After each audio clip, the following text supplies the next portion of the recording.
ఆంధ్రప్రదేశ్ యువత భవిష్యత్తు ఏంటి? ఇదిప్పుడు పెద్ద ప్రశ్నగా మారింది. ప్రభుత్వం ఉద్యోగ హామీలిచ్చింది కాని అవి నెరవేరట్లేదని వాళ్లలో నిరాశ రోజురోజుకీ పెరిగిపోతోంది.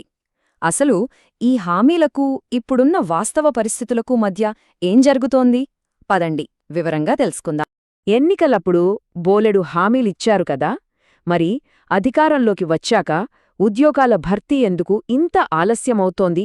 వేలాది మంది నిరుద్యోగులు ఇదే అడుగుతున్నారు. వాళ్ల అసంతృప్తి వెనక ఉన్న అసలు కారణాలేంటో ఇప్పుడు చూద్దాం. మొట్టమొదటిగా చూస్తే ఈ జాబ్ క్యాలెండర్. నిరుద్యోగులు దీనిమీద చాలా ఆశలు పెట్టుకున్నారు. ప్రతి సంవత్సరం పారదర్శకంగా ఉద్యోగాలు వస్తాయని ప్రభుత్వం చెప్పింది కదా, మరి ఆ హామీ ఏమైంది? దానికోసం 18 నెలలుగా ఎదురుచూస్తున్నారు. అసలు కథేంటి?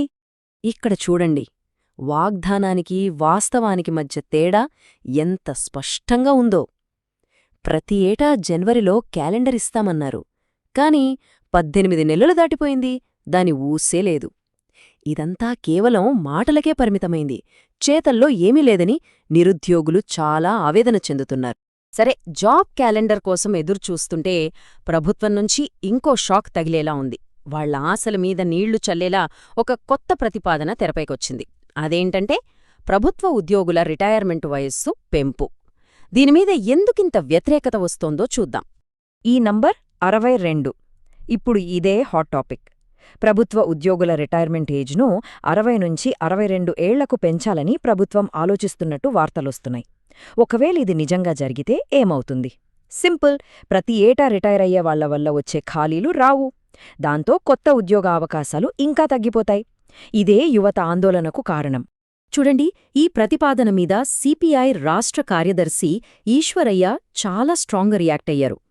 పదవీ విరమణ వయస్సు పెంచడమంటే నిరుద్యోగ యువతను మోసం చేయడమేనని ఆయనంటున్నారు. అంటే ఈ విషయంపై వ్యతిరేకత ఎంత బలంగా ఉందో ఈ ఒక్క మాటతో అర్థం చేసుకోవచ్చు. ఇప్పటిదాకా మనం హామీలు, ప్రతిపాదనల గురించి మాట్లాడుకున్నాం కదా. సరే, ఇప్పుడు ఒక అడుగు ముందుకేసి అసలు నియామక ప్రక్రియలోనే జరిగిన ఒక పెద్ద వివాదం గురించి చూద్దాం. అదే పశుసంవర్ధక సహాయకులు అంటే ఏహెచ్ఏ నియామకాల వివాదం. ఇది మొత్తం సిస్టమ్ వైఫల్యానికి ఒక ఉదాహరణగా ఎలా నిలిచిందో ఒక్కసారి పరిశీలిద్దాం. అసలు ఈ ఏహెచ్ఏ అంటే ఏంటి? చాలా సింపుల్. పల్లెటూళ్లల్లో పశువులకు అంటే మూగజీవాలకు ట్రీట్మెంట్ ఇచ్చే గవర్నమెంట్ ఉద్యోగం.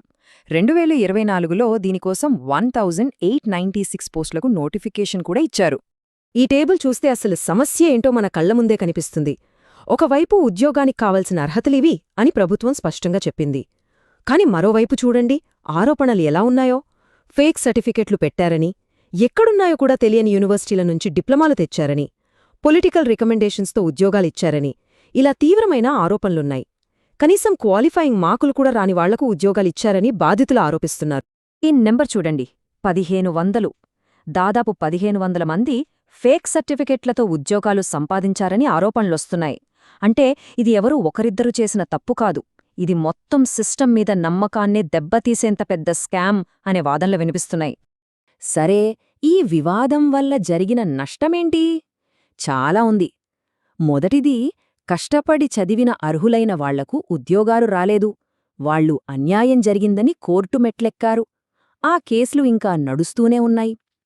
రెండోది, క్వాలిఫికేషన్ లేనివాళ్లు మూగజీవాలకు ట్రీట్మెంట్ చేస్తున్నారనే భయంకరమైన ఆరోపణలొస్తున్నాయి. అన్నిటికంటే ముఖ్యంగా, ఇలాంటివి జరిగితే గవర్నమెంట్ నియామకాల మీద ప్రజలకు నమ్మకమెలా ఉంటుంది? ఇన్ని సమస్యలు జరుగుతుంటే నిరుద్యోగ యువత ఊరికే కూర్చుందా? అస్సలు లేదు. వాళ్లనుంచి, కొన్ని రాజకీయ పార్టీల నుంచి కూడా గట్టిగా స్పందనొస్తోంది. ఇప్పుడు వాళ్లు ప్రభుత్వం ముందు పెడుతున్న డిమాండ్లేంటి? వాళ్ల నిరసన గళం ఎలా పెరుగుతోందో చూద్దాం. ప్రధానంగా 4 డిమాండ్లను ప్రభుత్వం ముందుబెట్టారు. 1. వెంటనే జాబ్ క్యాలెండర్ విడుదల చేయాలి. 2. రెవెన్యూ, ఎడ్యుకేషన్ లాంటి అన్ని డిపార్ట్మెంట్లలో ఖాళీలను భర్తీ చెయ్యాలి. 3. ఎన్నికల్లో హామీ ఇచ్చినట్టుగా ఆ 3000 రూపాయల నిరుద్యోగ భృతిని అమలు చెయ్యాలి. ఇక 4వది, ఈ ఏహెచ్ఏ నియామకాలలో క్లస్టర్ విధానాన్ని రద్దు చెయ్యాలి. అంటే ఎక్కడి ఖాళీలు అక్కడే భర్తీ చెయ్యకుండా అన్నిటినీ కలిపి ఒకేసారి భర్తీ చేసే విధానాన్ని ఆపి నిజమైన ఖాళీలను భర్తీ చేయాలని గట్టిగా డిమాండ్ చేస్తున్నారు. ఈ డిమాండ్లను సాధించుకోవడం కోసం నిరుద్యోగులు ఇప్పుడు రోడ్ల మీదకు వచ్చేందుకు సిద్ధమయ్యారు.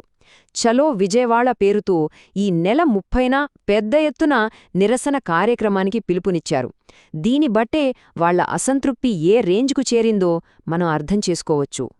సో ఒకవైపు యువత నిరసనలు, మరోవైపు రాజకీయంగా ఒత్తిడి. ఈ పరిస్థితుల్లో ప్రభుత్వం ఏం చేయబోతోంది? ఇచ్చిన హామీలను నిలబెట్టుకుని యువత నమ్మకాన్ని మళ్లీ గెలుచుకుంటుందా, లేదంటే ఈ నిరీక్షణ ఇలాగే కొనసాగుతుందా? ఈ ప్రశ్నకు సమాధానం కోసం మొత్తం ఆంధ్రప్రదేశ్ ఎదురుచూస్తోంది.